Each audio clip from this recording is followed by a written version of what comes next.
সবাইকে স্বাগত জানাচ্ছি। আমি রাসেল, শুনছেন ভূত.com এবং আপনারা এখানে লাইভ কমেন্ট করতে পারছেন এবং আমাদের ঘটনাও শুনতে পাচ্ছেন। এই মুহূর্তে যে ঘটনাটি আমি পড়ে শোনাবো না, আমি প্লে করব, সেই ঘটনাটি হচ্ছে একটি স্কুল ঘরকে নিয়ে অনেক আগে পাঠানো ঘটনা। আমি প্রতি সপ্তাহে চেষ্টা করছি আগের পাঠানো কিছু কিছু ঘটনা আপনাদের শুনিয়ে দিতে, কারণ যারা পাঠান তারা আমি বুঝি যে কতটা কষ্ট করে পাঠান, এবং যে ঘটনাগুলো আমার সবচেয়ে বেশি কষ্ট হয় ঘটনা বাদ দিতে, বিশ্বাস করি।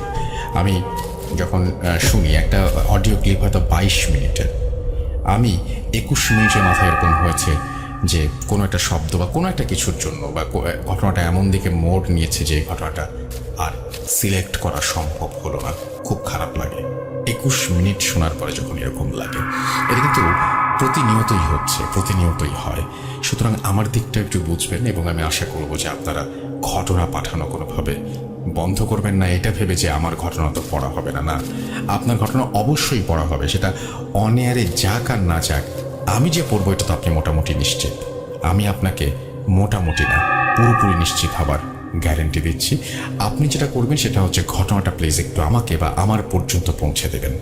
এবং এটা ইমেইল করাতে সুবিধা হয় কি, যে আপনার ইমেইলে আমরা ঘটনাগুলোকে খুব ভালোভাবে আমরা কিন্তু প্রিজার্ভ করতে পারি, এবং ইমেইলে এই ব্যাপারটা ইমেইলেই হওয়া উচিত। সেজন্য আপনাদের বারবার ইমেইলে লিখতে বলি, ইমেইল করতে বলি।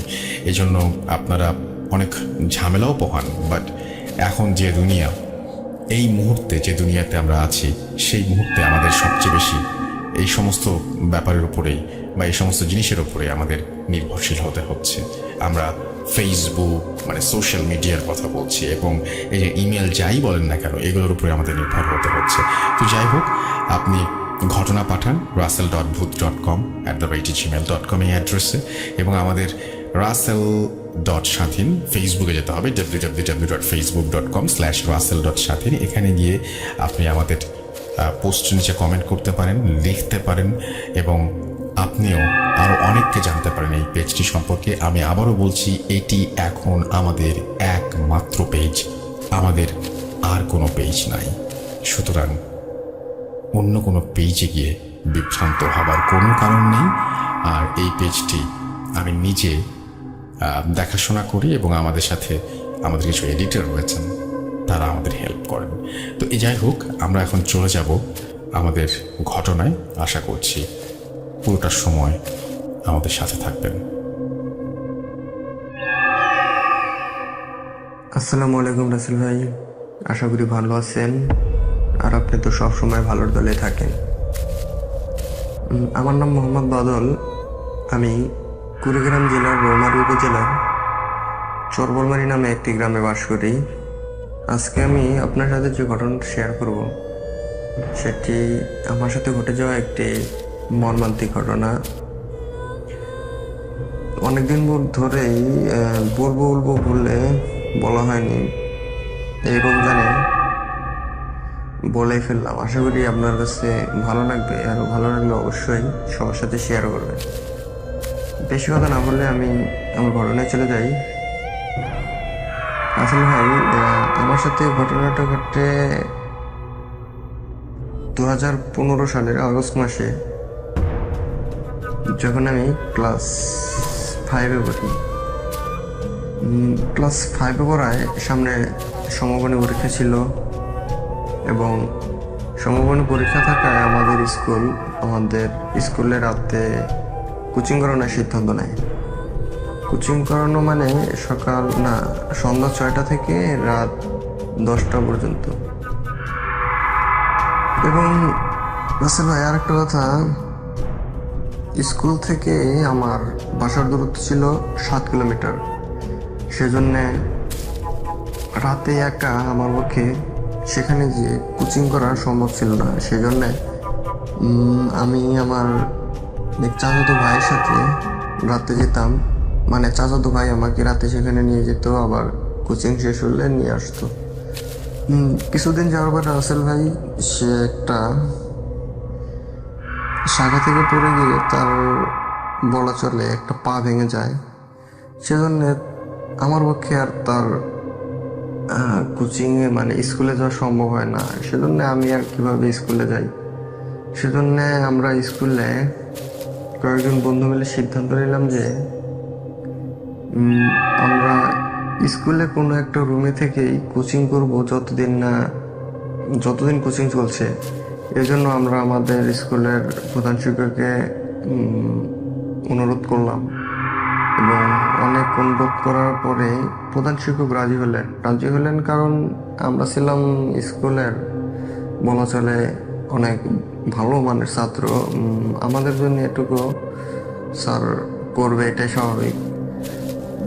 স্যার রাজি হওয়ার পরে স্যারের আমাদের স্কুলের দোতলায় একটা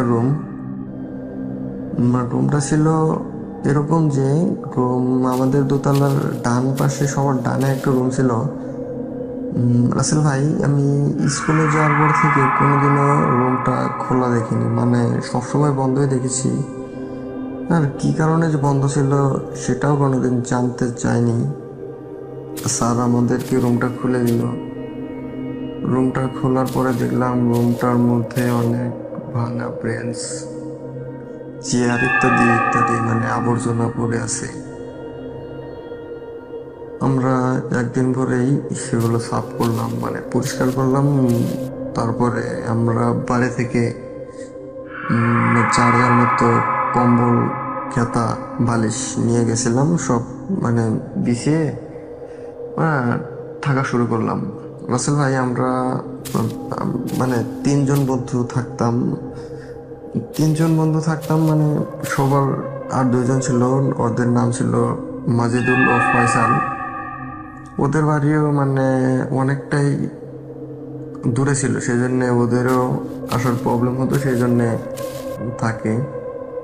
যেহেতু রাসেল ভাই আমরা দূরে থেকে আসছি, সেজন্য আমাদের খাওয়া দাওয়ার জন্য কোনো বাড়িতে লজিং থাকতে হতো, মানে লজিং খেতে হতো। কোচিং শেষ করে আমরা রাতে খেতে যেতাম এবং কোচিং মানে খেয়ে দিয়ে আবার এসে শুয়ে পড়তাম। রাসেল ভাই, এভাবেই আমাদের কয়েকদিন কাটলো, মানে 3 থেকে 4 দিন এভাবেই কাটলো, কোনো প্রবলেম হলো না। রাসেল ভাই, প্রবলেম শুরু হয় 4th দিন থেকে। মানে 4th দিন বলতে আমরা 3 জনে রাতে শুয়ে আছি, আমাদের হঠাৎ একটা শব্দ ঘুম ভাঙলো। শব্দটা এরকম ছিল যে মানে শব্দটা আসছিল ওই রুমের কোন এক কর্নার থেকে। শব্দটা এরকম ছিল যে কোনো বিড়ালকে যদি কেউ গলা চিপে ধরে তাকে কোনো আওয়াজ করতে না দেওয়া হয়, সেরকমই মানে বিড়াল ডাকার শব্দ। আমরা যথারীতি মানে যেহেতু আমরা রাতে কোচিং করতাম, সেজন্য আমাদের সবার কাছে টর্চ লাইট ছিল।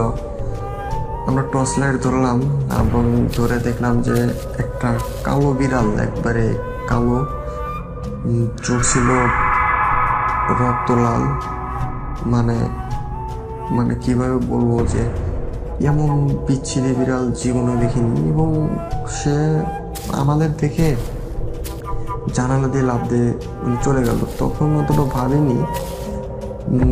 আমাদের সাথে যে বন্ধু ফয়সাল ছিল, মানে সবচেয়ে বড় ছিল আমাদের মধ্যে, ওর বয়স, ও বলল, হ্যাঁ এগুলো কিছুই না, এগুলো বিড়াল টিড়াল হয়তো বাইরে থেকে আসছে, তোরা মানে শুয়ে পড়, এগুলো চিন্তা করিস না।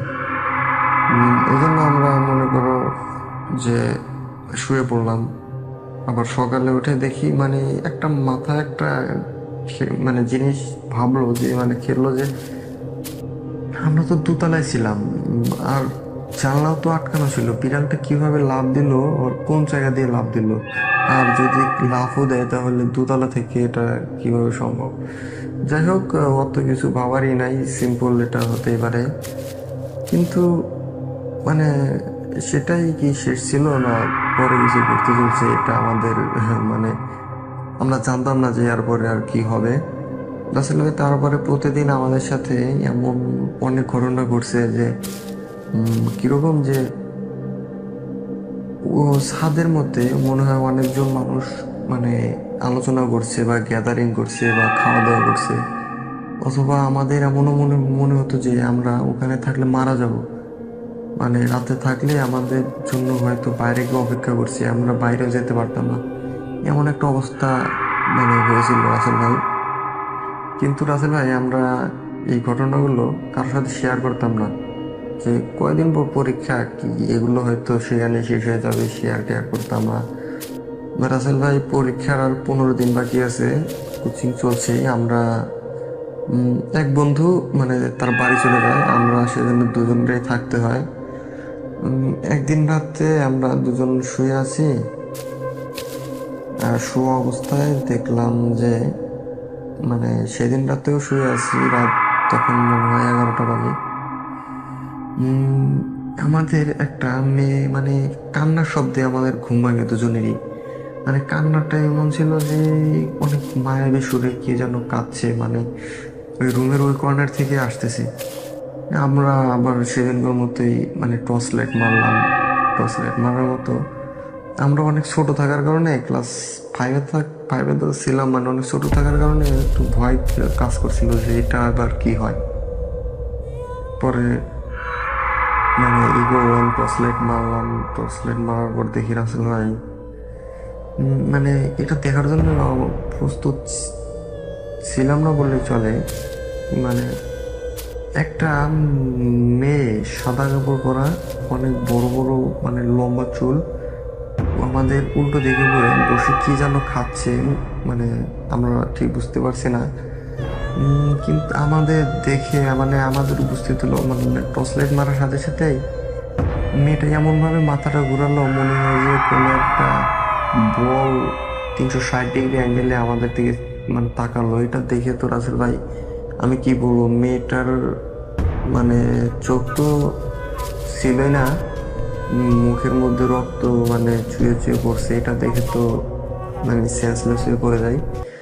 তারপরে যখন মানে আমার জ্ঞান ফেরে তখন আমি ছিলাম আমার বাড়িতে। দেখি মানে বাড়িতে শুয়ে আছি, বাবা মা বন্ধু ফয়সালও শুয়ে মানে পাশে বসে আছে। এখন কান্নাকাটি করছে মা বাবা। মানে মাকে জিজ্ঞেস করলাম যে মানে কি হয়েছে, কান্নাকাটি করতেছে। পরে বললো যে তুই এই 3 দিন থেকে অজ্ঞান হয়ে পড়ে আছিস, আমি কি বলবো তোর সাথে কি হয়েছে সেটা মানে বল। পরে আমি সবাইকে সব খুলে বললাম। খুলে বলার পরে তারা মানে কি বলবো, আমি আমার বন্ধু মাজদুলের কথা বলেছি যে ওর এখন কি খবর। রাসেল ভাই আমি লক্ষ্য করিনি যে আমার শরীরে কতগুলো ব্যান্ডেজ ছিল, মানে আমি সেগুলো খেয়ালই করিনি। পরে মাজদুলের কথা জিজ্ঞেস করলাম, ওরা বললো যে ও নাকি মারা গেছে। মানে আমাকে নাকি পাওয়া যায় স্কুলের ছাদে মানে ক্ষত বিক্ষত অবস্থায়, আর মাজদুলকে পাওয়া যায় স্কুলের পেছনে একটা জঙ্গলে মৃত অবস্থায়, মানে ওকে কেউ খাবলে খাবলে খেয়েছে এরকম। সেটা শুনে আমার তো মানে বিশ্বাসই হয় না। পরে আমি নিজের শরীরের দিকে চেয়ে দেখি যে আমার এই অবস্থা, শরীরে এত ব্যান্ডেজ।